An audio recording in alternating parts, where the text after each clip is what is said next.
Hai, perkenalkan nama saya Nova Ramburada dengan NIM 312408. Saya dari Universitas Kristen Wirawacana Sumbar dari program studi pendidikan geologi.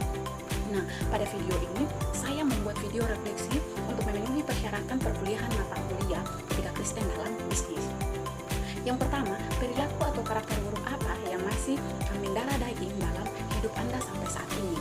Jadi, perilaku atau karakter buruk yang masih mendarah daging dalam hidup saya sampai dengan saat ini, yaitu setelah saya introspeksi yang jujur, saya menyadari bahwa salah satu karakter buruk yang masih cukup kuat dalam diri saya sampai dengan saat ini yaitu kecenderungan untuk bersikap terlalu kritis terhadap diri sendiri dan perfeksionis yang tidak sehat.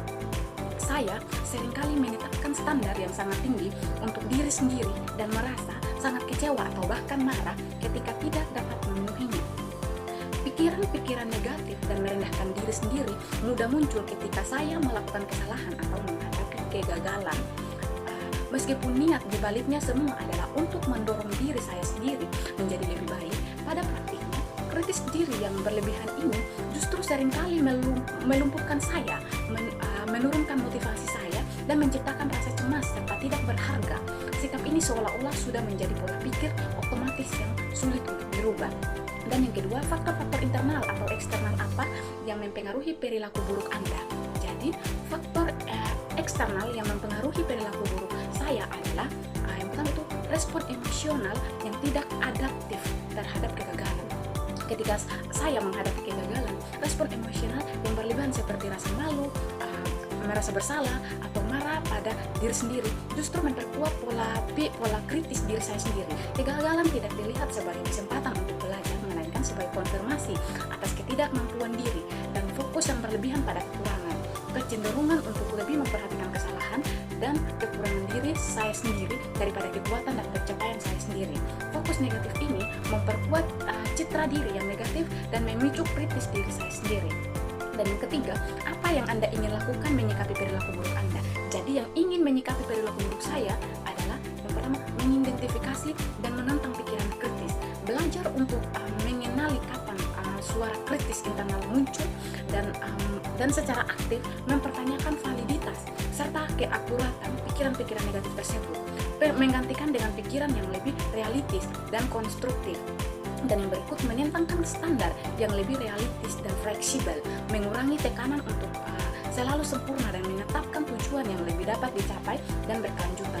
Belajar untuk menghargai kemajuan daripada hanya fokus pada hasil akhir dan berfokus pada kekuatan dan pencapaian. Secara sadar mengarahkan perhatian pada apa yang sudah berhasil dilakukan dan mengenali kekuatan-kekuatan pribadi alih-alih hanya terpaku pada kekurangan.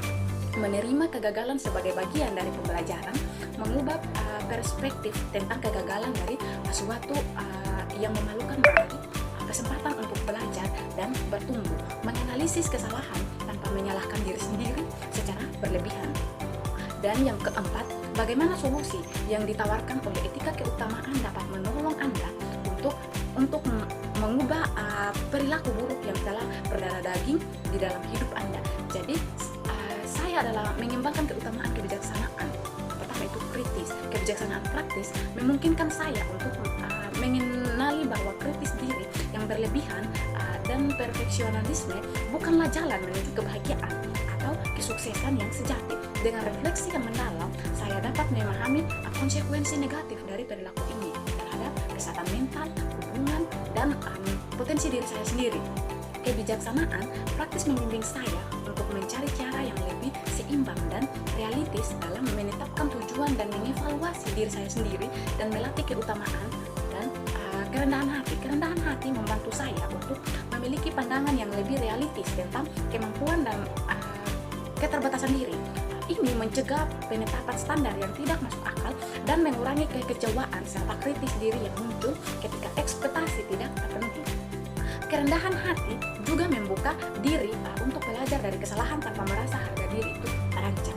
Demikian penjelasan saya di video ini mengenai video refleksi. Sekian dan terima kasih.